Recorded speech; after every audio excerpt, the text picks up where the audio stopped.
Je voudrais, avant qu'on ne passe au témoignage, je voudrais demander à mon frère Yakou, DJ de la Roca, voilà, à toi le micro. Avant toute chose, on nous a dit qu'on a besoin de 3085 $. Et comme l'a dit Jérôme, le fait d'être là déjà, c'est beaucoup d'argent. Germain, pardon. Voilà, Germain. Donc, dernière nouvelle, comme l'a dit Ismaël Cissé, il m'a dit en ce moment il reste 200 $ pour compléter l'argent.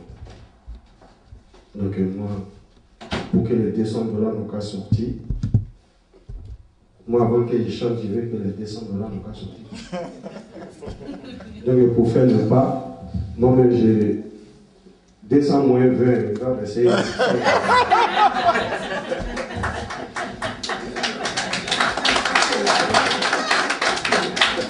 Moins 40. Voilà, 200 moins 40, il va rester 160. Voilà. Moins 60, il va rester. Ouais. Voilà, déjà 100 ici. Hey, voilà, ça en fait. Voilà, les 200 sont là. Il y en a encore. Voilà. Bon, on dit 200 n'est pas beaucoup, mais c'est pas petit aussi. Ajoutez encore. Voilà, merci. Merci. Merci. Vraiment, vous avez parlé de moi. Ok. Manager. Il y en a. Ok. Non, le tonton il va gratter sa loterie. Voilà ça. Voilà. Donc vraiment merci beaucoup les gars. Ok. C'est bien. Ok, ils vont donner. Vraiment merci beaucoup. Comme vous le savez, Dorothée, nous on l'appelait Stéphanie. Elle a travaillé avec moi et puis elle a travaillé avec ma famille. La famille Tibité, elle a travaillé avec nous pendant longtemps. Et comme vous avez donné l'argent, donc bon voilà. Aïe, Mao. Aïe, yo. Aïe, Mama, Kwao. Ye, Mbale, Kwana. Alisa Colesio, Mbale, Kwana, Ye, Mama, Kwao. Ô toi, femme d'Afrique, ô toi, maman, comment pourrais-je vivre sans ta chaleur éternelle? Les lois de la nature, qui sont incontournables, n'ont pas voulu que j'ai profité tes bienfaits. Au soir d'un soleil couchant, comme une flamme d'Adam, tu es venu, tu es parti, pourquoi? Adieu, adieu, adieu, adieu Dorothée, adieu, adieu, adieu, adieu. Dorothée, tu pouvais le faire. Adieu. Au moment où il pleuvait, pour ne pas que l'on voit couler mes larmes, mais tu es parti. Sans même me revoir, je vais te souhaiter seulement adieu, adieu, adieu, adieu, adieu, adieu Dorothée, adieu, adieu, adieu, adieu, ma ballon fait à tout mamilé. Dorothée quoi couler mami fao ma balofe à tout mamine. Dorothée quoi couler mami fao usuo ye usuo mama ble mayoka usu mama mami fa mama ble mayoka Osu mama mami fa. Oma ile wosu wele wosu we. Mama wile wosu wele wosu we. Wosu wo wosu wo. Qu'elle repose en paix. Merci mon cher frère. Je dirais Dieu. Voilà. Je voudrais inviter ici notre sœur Nadège, voilà, qui aussi voudrait adresser quelques mots assez gentils, chanter pour notre sœur Dorothée. Merci Nadège. Merci. Alléluia. Je voudrais bénir le nom du Seigneur pour ce moment. Amen. C'est triste. Les mots me manquent pour m'exprimer ici. Donc je voudrais juste chanter pour glorifier le nom du Seigneur. Amen. Wadikasia, waya,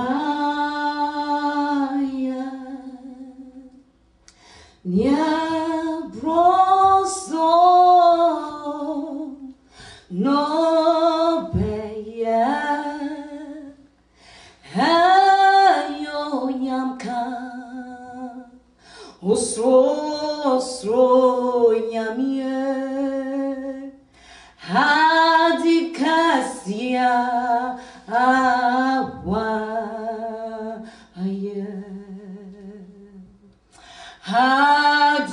Hadikasia waya, nyabroso no beya.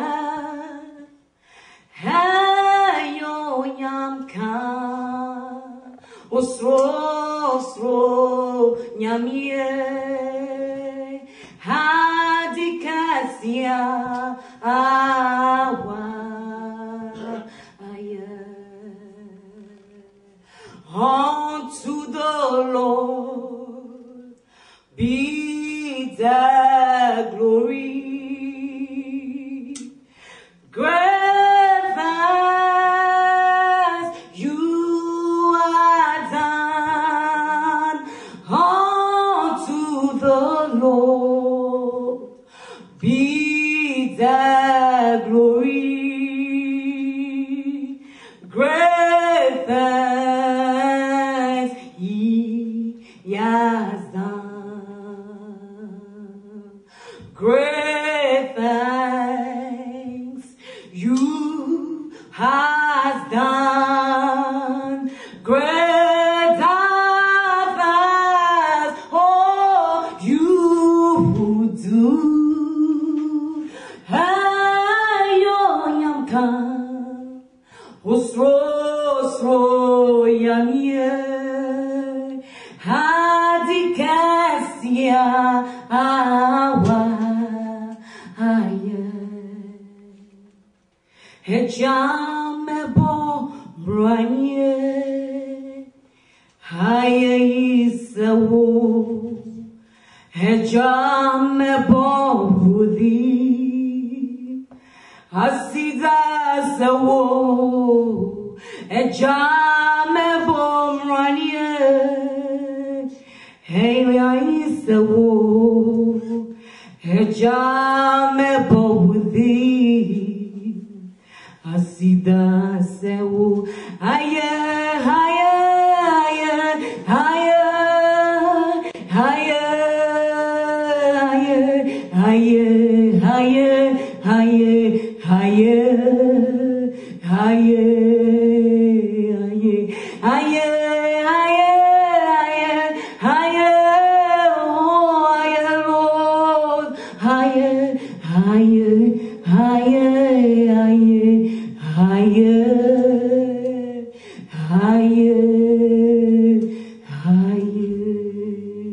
To God be the glory. Amen.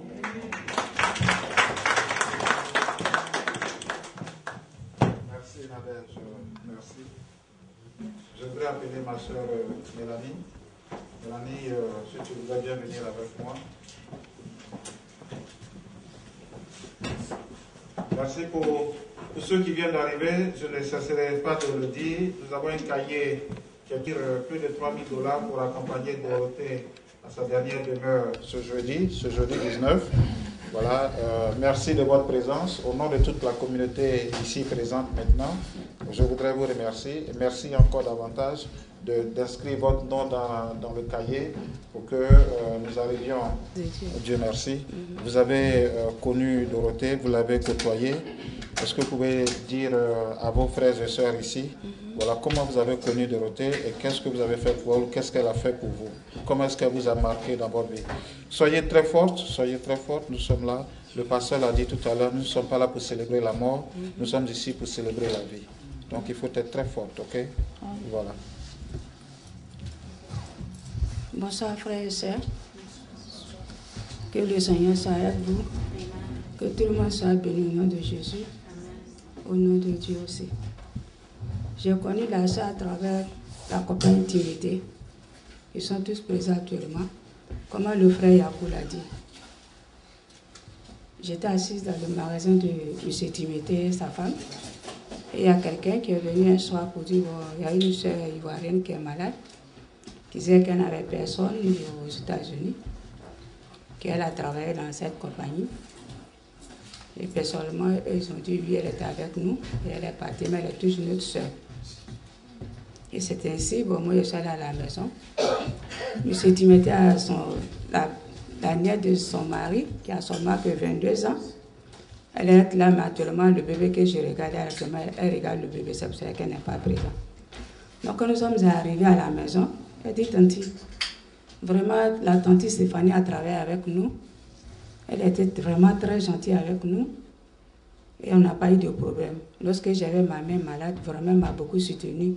En priant aussi, financièrement, elle me donnait de l'argent. Maman, tiens, amène à ta maman, fais ceci, fais cela. Donc, j'ai dit, ok. Elle dit, tante, le jour où je suis off, est-ce que tu peux m'accompagner à l'hôpital? Je dis, ok, il n'y a pas de problème. On peut partir. Et c'est ainsi, je suis allée avec la petite de 22 ans à l'hôpital, aller la voir. Et on a trouvé le frère David qui est là. Et je lui ai dit, bonsoir la soeur, comment elle va? Elle dit vraiment que je suis vraiment malade. Je dis, bon, parce que bon, Stéphanie, bon, il y avait tellement de choses, il y avait une qui était bêtée, il y avait une qui était... Donc, entre les deux, je ne savais pas qui c'est. Donc, j'étais curieux de lui demander, mais tu es de quelle ethnie? Elle dit, je suis Baoulé. Je dis, ah ok, moi je suis bêtée. Mais on est tous la même chose. On s'est retrouvés ici, on est des parents. Tu es malade, ce qui est sûr, tu es dans la main de Dieu. Personne ne peut dire non, de juste ton jour. Moi aussi, j'étais malade dans ce pays. Donc, sois propre. C'est une petite, elle est musulmane, mais c'est elle qui m'a amené vers toi. Parce que ce que tu lui as donné comme conseil, lorsqu'elle avait sa maman malade, lorsque tu travaillais chez son oncle, chez sa tante, tu l'as beaucoup soutenu. Voilà pourquoi elle m'a amené vers toi. Et moi aussi, en tant qu'une soeur aussi, je ne pouvais pas refuser. Voilà pourquoi je suis là. Bon, moi, j'ai pris avec des Ghanéens, ça fait 10 ans. Et en même temps, j'ai appelé la servante, plus le pasteur, pour dire, bon, je suis à l'hôpital auprès d'une soeur vraiment qui est vraiment malade. Donc, je vais te la passer, tu vas prier pour elle. La dame a dit, ok, il n'y a pas de problème, elle a prié pour la soeur. Et le pasteur aussi a prié. Et bon, comme il était là, la petite et moi, on est venus à la maison. Le pasteur ghanéen s'est rendu à l'hôpital à 2 reprises pour aller prier pour elle. Et lorsqu'elle est sortie, je l'ai amenée chez les Ghanéens aussi pour prier pour elle. Et bon, le frère était là. Donc, comme elle m'a connue, elle m'appelait maintenant. Elle a fait quoi? 2 semaines à la maison, chez elle. Bon, la soeur, bon, je vais manger ceci. Ça, c'était mon rôle de le faire. Je n'ai pas besoin de dire. Voilà. Donc, c'est comme ça que je l'ai connue, à travers la famille Timothée, où elle a travaillé, où elle-même la connaît mieux que moi. Donc, c'est comme ça que je l'ai connue et je me suis approchée près d'elle. Aujourd'hui, Dieu n'a pas voulu. Le 30, je l'ai appelé, ça peut être sur messagerie. Le 30 aussi, même chose. Et le 1er, la petite d'accord m'a appelé que tante, où tu es? Je dis non, je suis à Brooklyn, je suis venue me changer un peu. Elle dit ok, bon. On dit la tati est partie auprès de Dieu. Elle dit ok, c'est la volonté de Dieu.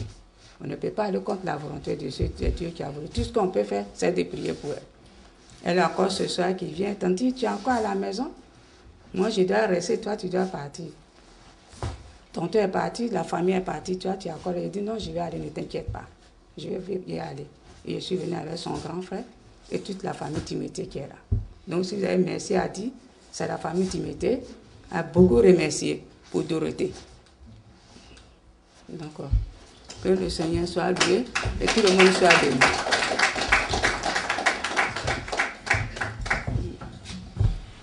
Ça va? Ça va. Voilà. La dernière fois, tu étais véritablement ému. Tu n'as pas pu parler. Tu étais en sanglots. Alors, je crois que ce soir, comme je l'ai dit, nous ne sommes pas là pour célébrer la mort, pour célébrer la vie. Nous sommes là pour célébrer la vie. Donc, ce que tu peux nous partager, tu peux partager avec tout le monde ici la petite expérience que tu as vécue avec Dorothée. Ok, sois fort, mon frère. Merci mes frères et sœurs. Vraiment que Dieu fait que Dorothée se repose bien et que vraiment on fait beaucoup de prières pour elle. Vraiment, je n'ai pas connu Dorothée longtemps. Quand elle m'appelait, déjà moi je conduis taxi. Donc elle m'a appelé pour l'accompagner à l'immigration pour son interview. Et à partir de là déjà, elle a pris mon numéro, elle a gardé en elle. Donc la dernière fois quand elle m'appelait, elle était déjà à l'hôpital, elle m'a dit d'envoyer à manger. J'ai dit, mais qu'est-ce que tu fais à l'hôpital? C'est là qu'elle m'a dit, mon frère, pardon, il faut m'envoyer à manger. Le manger qu'on nous donne ici, ça ne me plaît pas. Ça ne me plaît pas. J'ai dit, d'accord, donc je viens alors. Maintenant, je suis allé garer, j'ai payé à manger pour aller la donner. Quand je suis allé la trouver, vraiment, je ne pouvais plus tourner dos à notre soeur. Parce que là, elle n'avait pas quelqu'un à côté. Et elle était là vraiment... Elle avait besoin d'aide. Voilà, elle avait vraiment besoin d'aide. Donc, je suis allé, j'ai vu le docteur, j'ai dit que je suis son frère. Je suis son frère et tout ce que vous voulez demander comme des questions et tout, demandez-le moi. Et s'il y a des choses aussi à donner, demandez-moi. Donc, je vais envoyer ça. Donc, à partir de là, déjà, les docteurs ont pris mon nom, ils ont pris mes informations. Et chaque fois, quand ils veulent faire quelque chose, ils m'appellent à la maison. Et je leur dis oui ou non, ou bien j'arrive. Maintenant, si je viens, je demande avec Dorothée, je parle avec Dorothée, elle accepte d'abord avant que je fasse la décision. Et donc, on a continué comme ça jusqu'à un moment.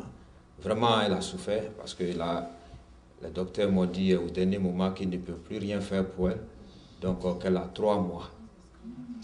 Et vraiment, les 3 mois, moi j'ai dit à Dorothée, ils ont dit ça à Dorothée elle-même, et elle était là, elle m'a regardé, j'ai dit non, ça, ces paroles, on peut attendre, mais il ne faut pas compter sur ça, parce que Dieu n'a pas encore dit son dernier mot.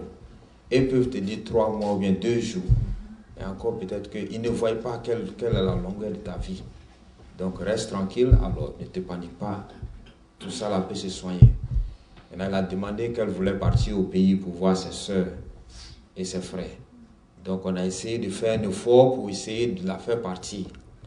On a mis l'argent ensemble.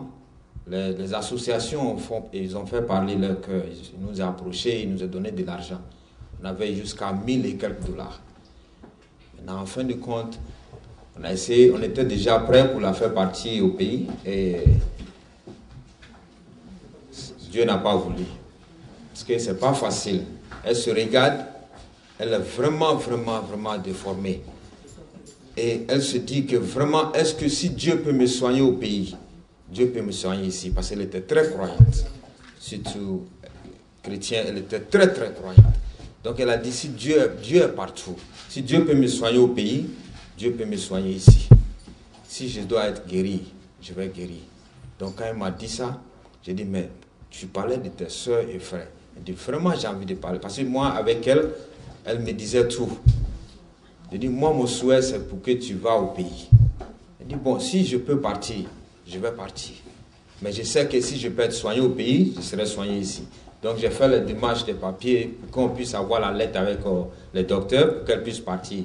Parce que là, ils avaient déjà mis un trou sur le ventre de Dorothée qui faisait déjà sortir l'eau là-bas. Donc, la bague était là. On ne pouvait plus l'habiller normalement pour la faire partir comme ça. Elle allait passer dans l'appareil. Et l'appareil allait voir ça, il allait s'expliquer, ils allaient contacter le docteur. Donc au lieu d'aller faire tous ces va-et-vient, je suis allé d'abord à l'hôpital pour aller voir s'il peut avoir la lettre de sortie. Et les gars ont dit qu'ils ne peuvent pas donner la lettre. Parce qu'eux, ils savent que Dorothée ne peut pas arriver au pays. Tu as vu? Que donc, ils ne veulent pas que la compagnie de l'aéroport les sous. Parce qu'ils sont au courant que la femme ne pouvait pas partir, mais ils l'ont laissé partir quand même. Donc, ils n'ont pas donné la lettre. J'ai appelé les frères qui m'ont aidé de mettre cet argent ensemble. Ismaël, Sissé avec Kwasi, Lucien. Donc, je leur ai dit ce qui s'est passé. Donc, ils ont dit, bon, c'est pas la peine si c'est comme ça. Alors là, on n'a pas de choix. On va essayer de soigner comme ça. Et j'ai eu le numéro de quelqu'un déjà, un vieux qui est au pays, alors qui disait qu'il pouvait soigner Dorothée. Qui nous a dit de faire des sacrifices et des choses. On a fait ça. Et puis, bon, il me disait des médicaments au téléphone. Là, j'ai essayé de payer, de prendre des médicaments, aller payer ça et puis essayer de faire ça avec pour elle. Un peu à la maison, ça allait. Ça allait, nous tous, on avait déjà l'espoir que ça allait partir. Donc, et un jour, bon, le 31, je suis allé au travail parce que là, je suis taximètre. Là, c'était un peu busy sur la route. Donc, moi, je suis allé au travail. Matin, je suis allé la voir, je ne suis plus reparti. Maintenant, le matin, quand je suis parti, Dorothée était là. Vraiment, ça n'allait pas. Ça n'allait pas du tout, du tout. Et j'étais là-bas avec les nurses qui attendaient aussi pour rentrer. Ils ne pouvaient pas rentrer dans la maison parce qu'elle ne répondait pas à son téléphone ni rien. Donc moi j'ai essayé d'ouvrir et puis je me suis pris maintenant pour le mettre sur le... Alors on était là, on a appelé le docteur, comment on appelle l'ambulance, et l'ambulance est venue la chercher pour aller à l'hôpital. C'est là qu'elle a rendu là, à Bellevue Aspiro. Vraiment, je ne peux pas trop rentrer dans les détails parce que ce que j'ai vu, c'est pas facile d'expliquer, c'était pas un film. C'était trop dur, c'était pour moi seulement. Parce que Dieu a fait que je vais m'asseoir à côté d'elle pour que je vois ce que je dois voir, mais pas pour expliquer. Donc là, je peux limiter là. Je ne peux pas vraiment rentrer dans les détails. Je m'excuse beaucoup. Ouais. Merci. C'est Daouda Diabaté. Merci beaucoup. Il s'appelle Daouda Diabaté.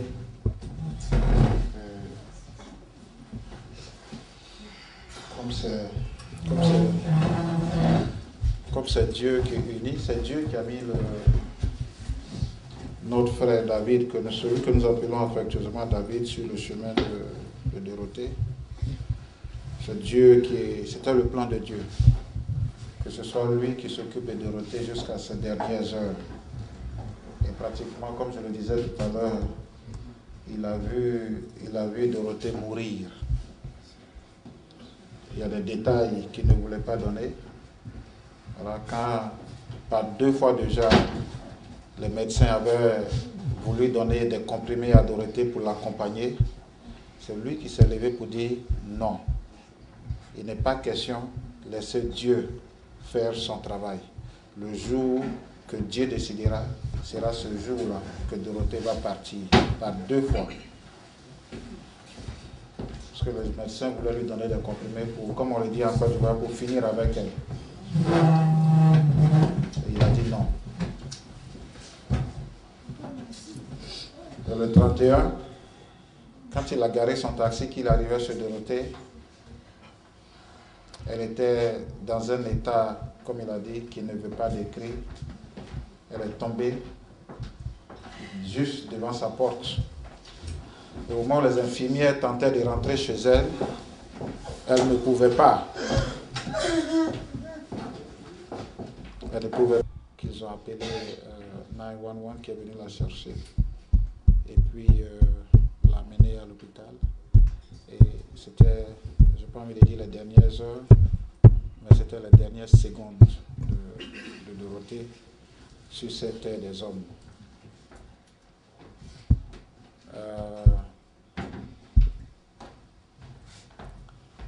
Wow.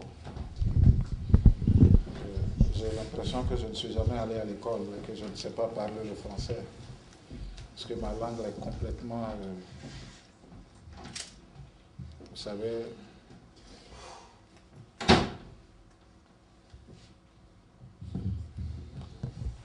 Lucien. Ok. Merci bien. Jamais.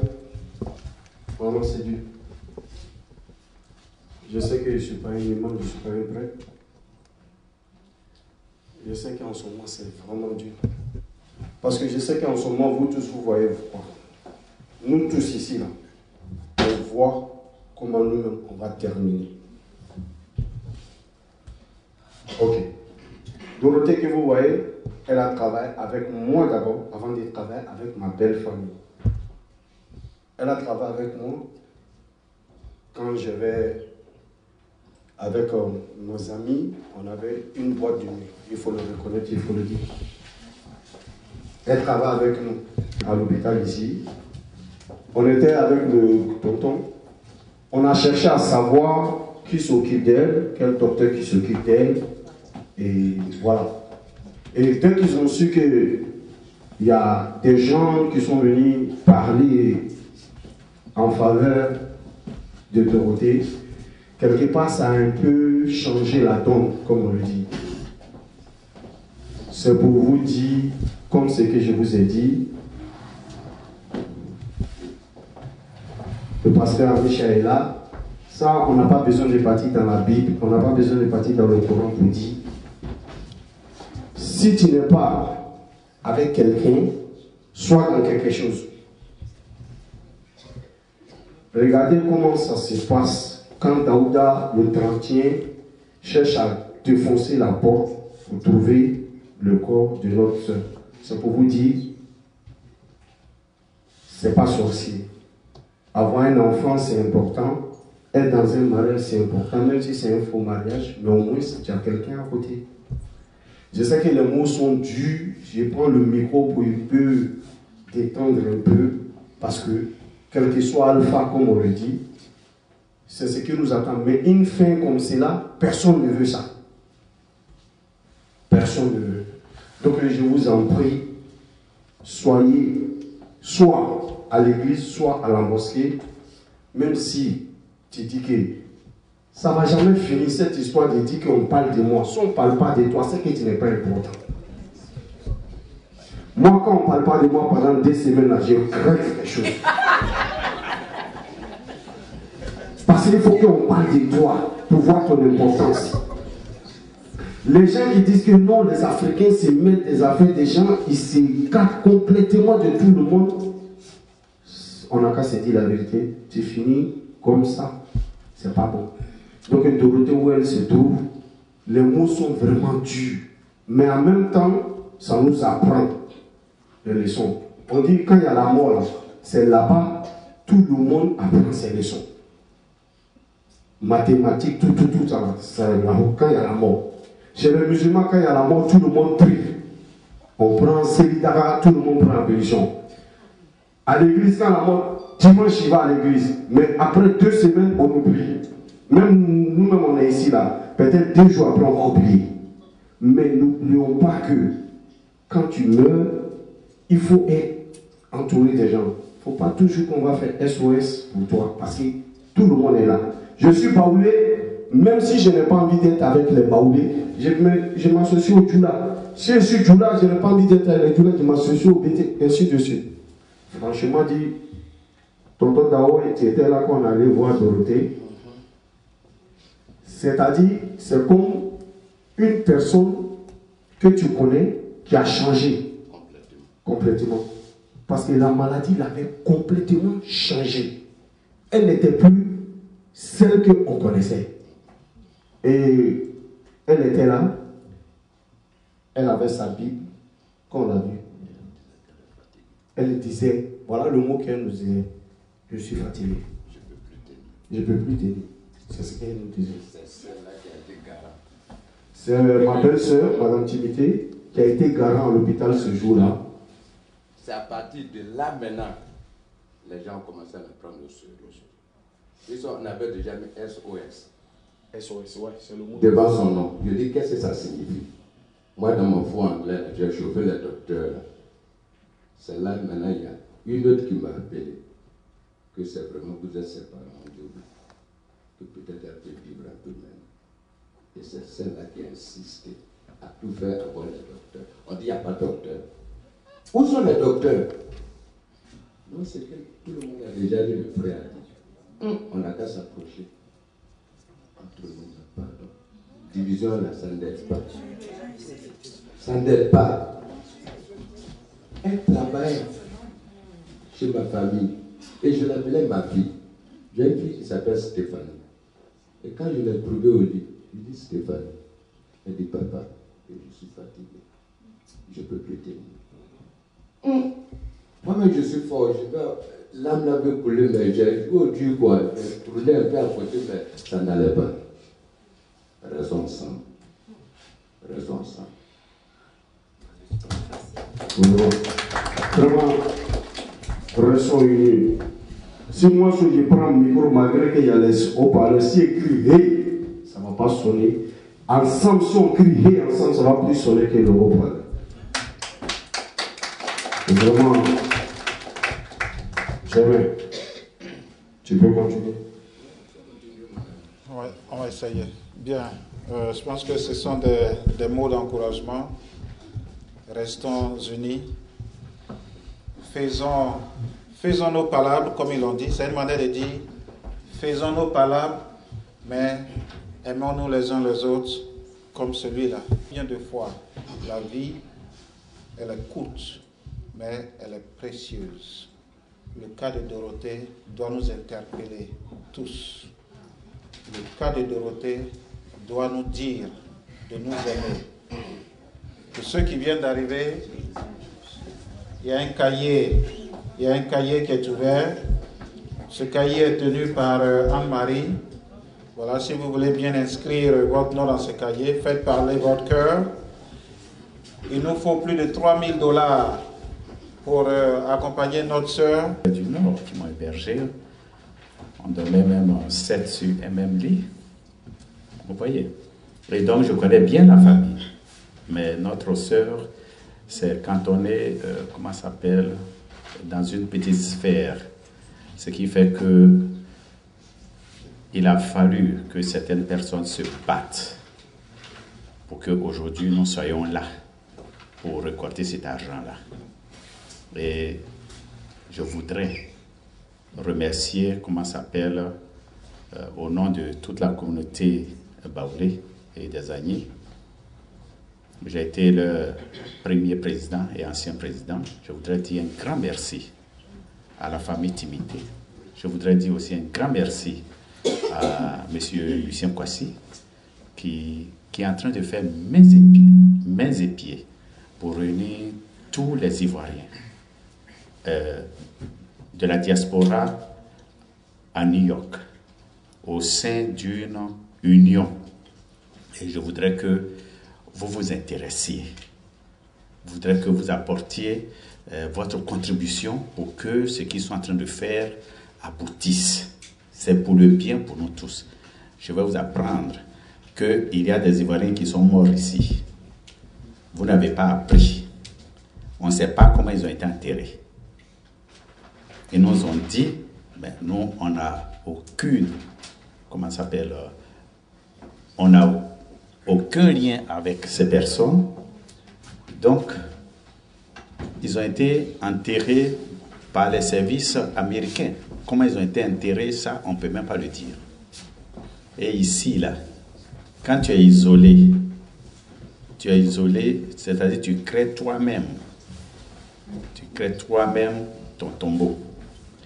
Prenez l'Amérique, prenez New York où nous sommes. Les gens vivent par communauté.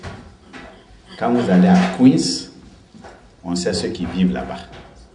Quand vous allez dans différentes parties de Queens, quand vous allez à Flushing, on sait ceux qui habitent là-bas.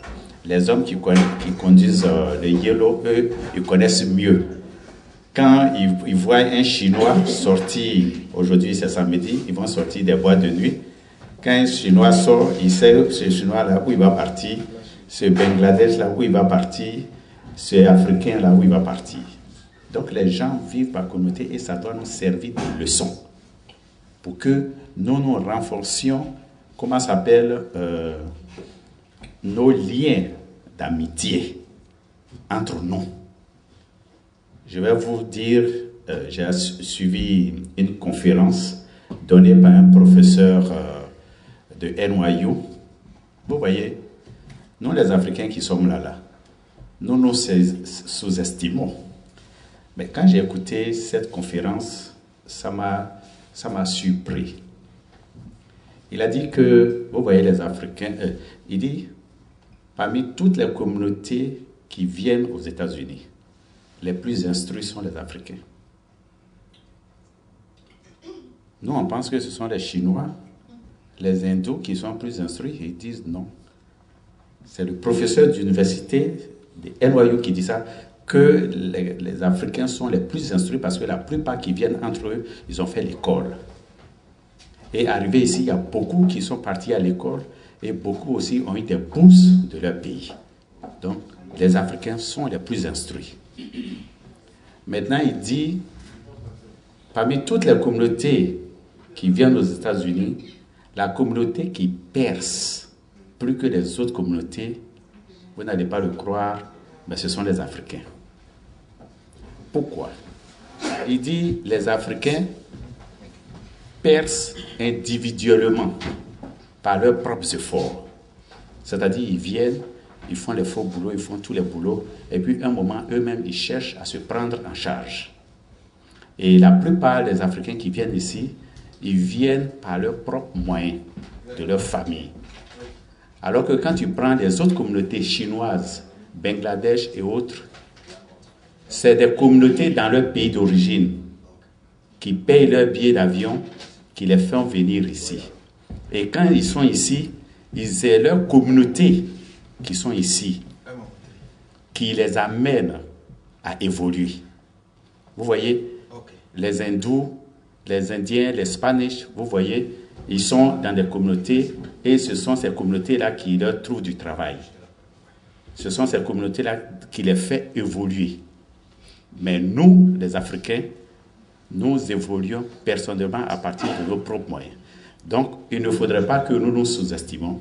Il faut qu'on se mette ensemble. Il faut qu'on se mette ensemble pour devenir encore plus puissants. Nous avons déjà les atouts pour réussir aux États-Unis. Sur le plan intellectuel, nous n'avons pas envié les autres. Et sur le plan évolution personnelle, nous avons ces capacités et ces qualités. Donc, mettons ensemble, ne nous dissocions pas. Comme le frère l'a dit, plusieurs fois il est revenu dessus, je voudrais revenir là-dessus. Aujourd'hui, on est ici grâce à certaines personnes. Ils ont mis leur dynamisme. Appeler les gens, faire passer le message, discuter de ce décès sur les ondes de la télévision. Jacques Roger Chaud et puis Ivoire TV, vous voyez, c'est une très bonne chose. Donc, unissons-nous, et je ne voudrais pas oublier aussi le frère Cissé, Ismaël, qui est très dynamique. Il est le président de l'association de Makori, et c'est l'un des présidents les plus dynamiques à New York. Et avec...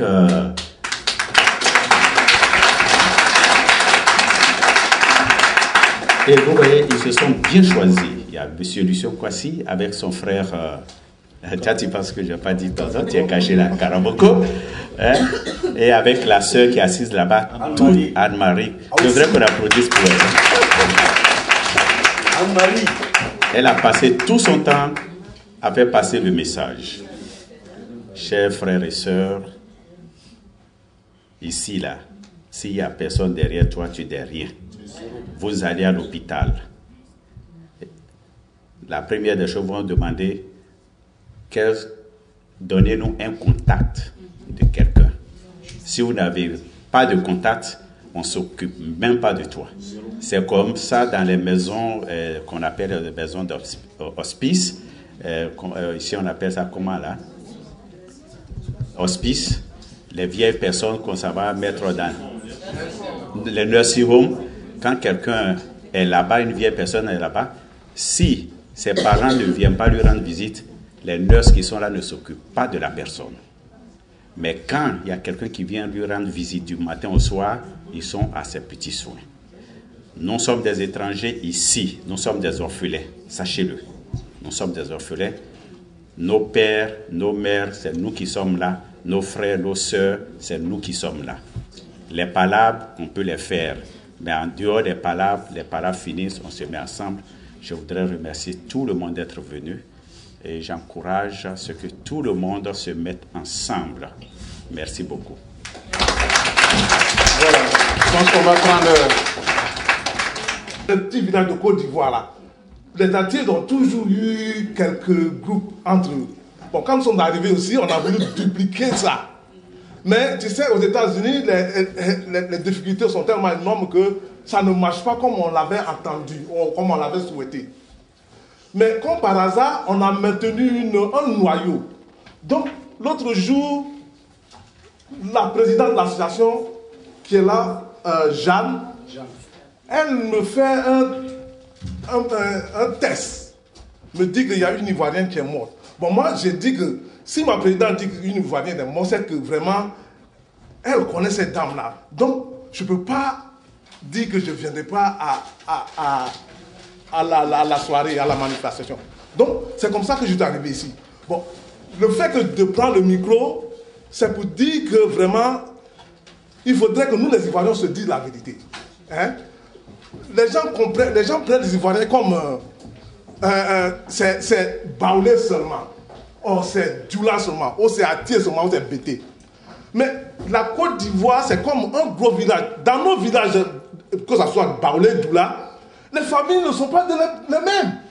Mais ils se sont entendus, sont assis, et ils ont parlé ensemble, et puis ils ont vécu, on connaît le village. Ça peut se faire en tant que Côte d'Ivoire pays.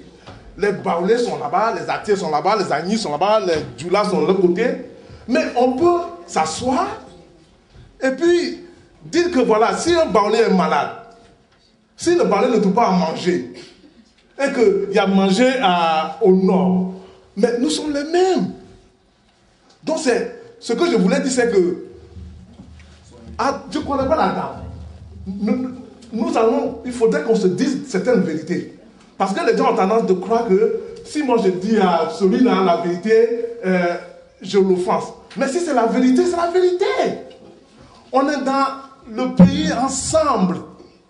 On va mourir ensemble, quoi que ce soit, si c'est Alassane qui soit président, ou bien un autre qui vient, mais ça sera toujours les mêmes Ivoiriens. Je ne vois pas pourquoi.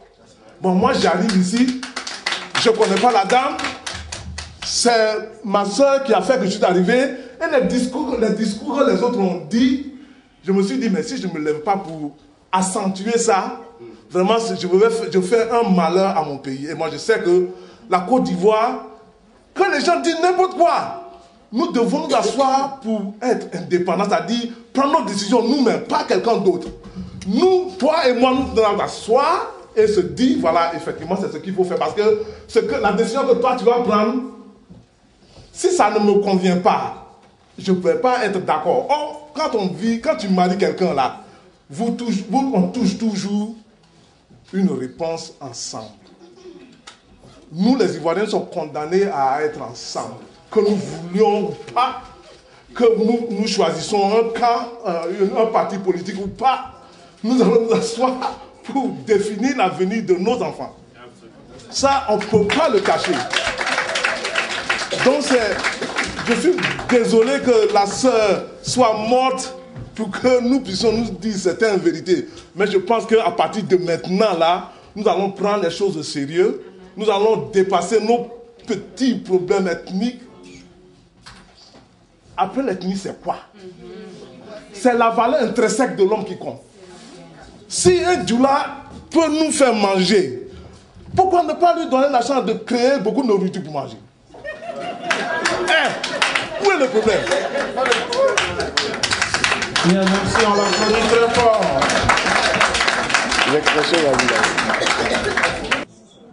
Je m'excuse ce soir, j'ai l'émotion dans la gorge.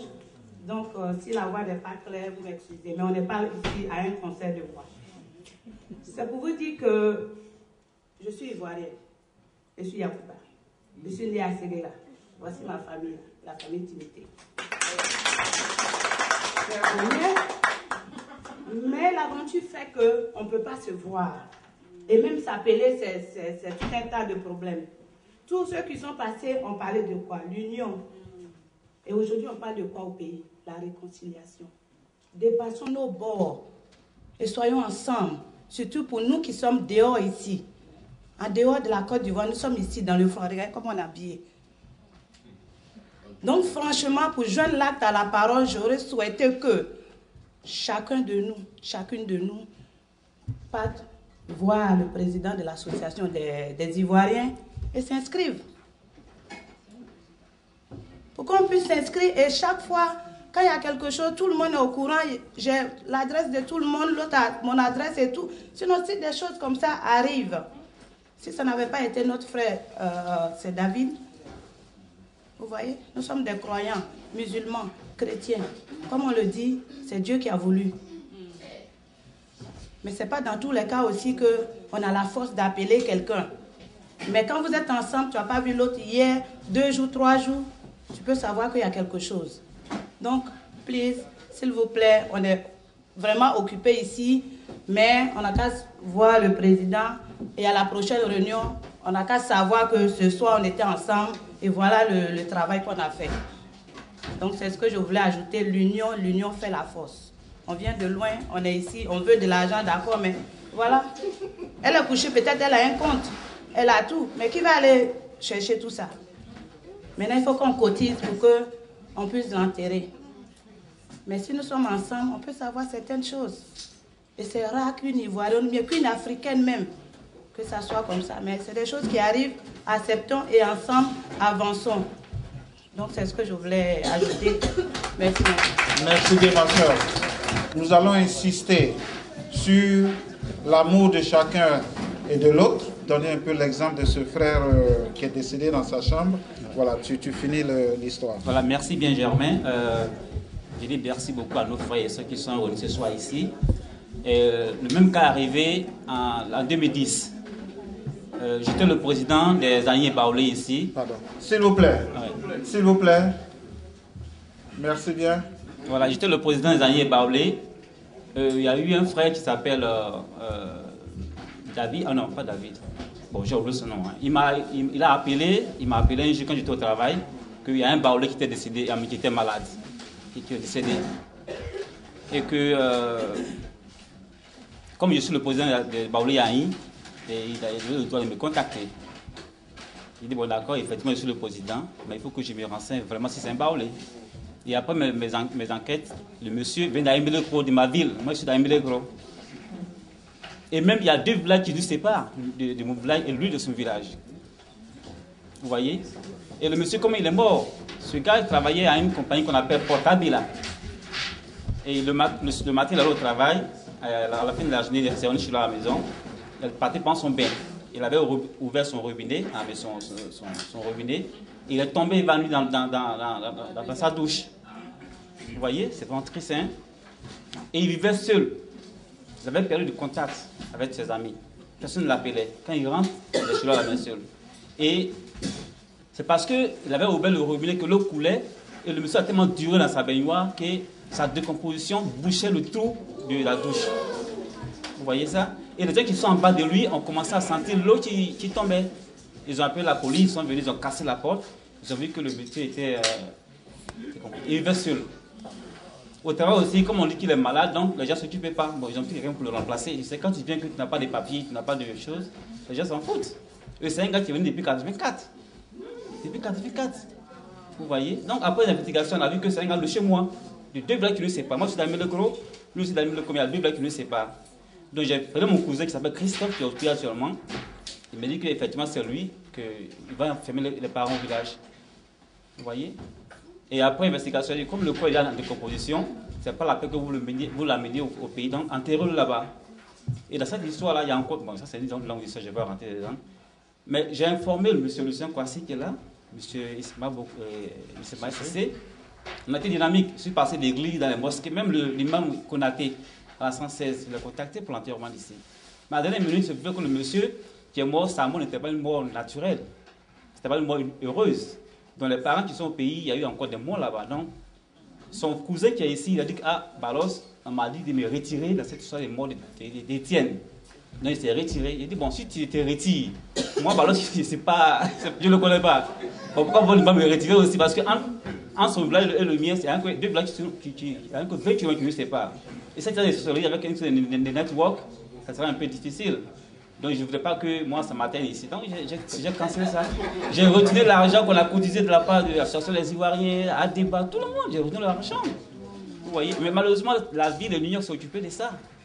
Vous voyez, donc c'est pour dire qu'on doit vivre en association, on doit vivre en groupe, on doit s'aimer, on doit s'appeler régulièrement. Voilà, c'est ce que je voulais dire, quoi. Voilà, merci beaucoup. Merci. Encore un autre témoignage. Il y a quelques exemples que je voulais soulever ce soir. Et en 90, on avait un jeune camarade, un jeune Touré, qui disait qu'il ne voulait vraiment pas vivre. Et il était marié à une femme américaine. C'est avéré que le camarade, il avait l'appendicite, c'est pété dans son ventre. Il a été opéré. Malheureusement, sa femme américaine, il paraît qu'il y avait une question d'assurance entre lui et sa femme. Donc la femme l'a gardé. Au lieu de le ramener à l'hôpital, elle n'a pas voulu le faire. Le camarade est décédé. Et ils sont venus dans la communauté pour qu'on aide à rapatrier le camarade au pays. Tout le monde a refusé. Parce qu'il a accepté volontiers de vivre isolé tout en se reculant de la communauté ivoirienne. Ça n'a pas été bien. Et deuxièmement, un jeune ivoirien aussi qui est décédé à l'Innocency Hospital. Et les gars sont venus avec la photocopie de son permis de conduire pour qu'on puisse contacter toute la communauté ivoirienne pour qu'au moins on puisse trouver une seule personne qui puisse dire qu'il le connaît, pour qu'il y ait une église qui devait le prendre en charge. Mais personne, je dis bien personne dans la communauté ne connaissait ce monsieur. Donc c'est vous dire où il y a le bonheur, il y a le malheur.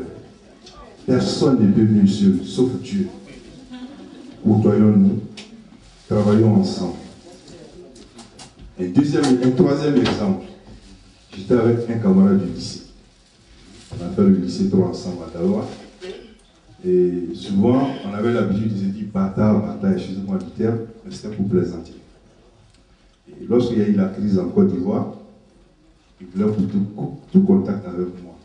Je lui ai dit non, la politique est la politique. Notre fraternité, elle doit continuer. Finalement, il refusait de m'appeler. Et un jour, il a eu du travail. Et on lui demandait maintenant un work permit. Il a frappé à toutes les portes. Il ne trouvait pas de work permit pour travailler.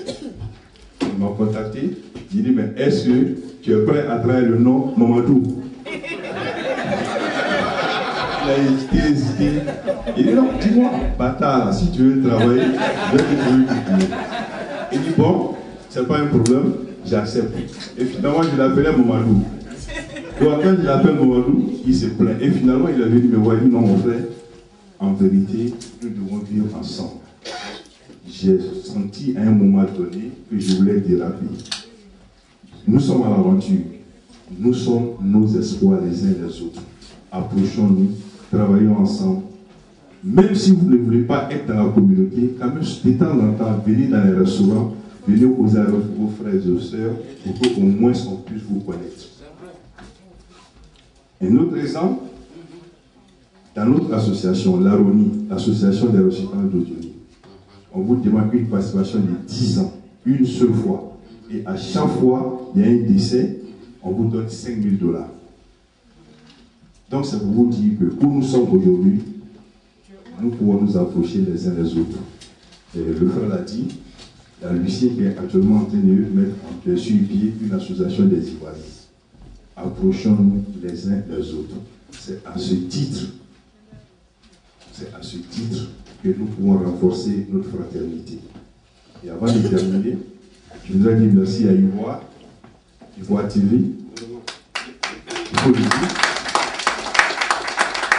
Qui n'a pas connu Bazé dans le film Ma famille? Bazé a failli mourir. Il a fallu l'intervention de Ivoire TV pour mobiliser toute une Côte d'Ivoire pour sauver cette femme. Il y a eu le cas aussi de Marie-Laure. Tout le monde a connu Marie-Laure. Il a fallu encore Ivoire TV pour mobiliser les Ivoiriens pour venir au secours de cette femme. Malheureusement, elle est décédée, mais Ivoire TV a fait un devoir formidable. Donc, à notre niveau, au niveau de la famille ivoirienne aux États-Unis, Ivoire TV est un repère. pareille situation. Si peut-être Dorothée avait le contact de Jérôme ou bien j'avais, peut-être que la communauté serait mobilisée plus que celle que nous voyons aujourd'hui. Donc, ce que moi je voudrais vous dire, nous sommes tous des frères et sœurs, nous allons être tous des frères et sœurs. Regardez un exemple, la communauté sénégalaise. Il n'y a pas une communauté qui est mieux organisée, mieux soudée que cette communauté. Prenons le bon exemple. Ça peut nous aider. C'est ce que je voudrais dire. Merci. Merci bien, Papa. Vous l'avez découvert ici. Que vous avez découvert Ivoire TV. Ivoire TV.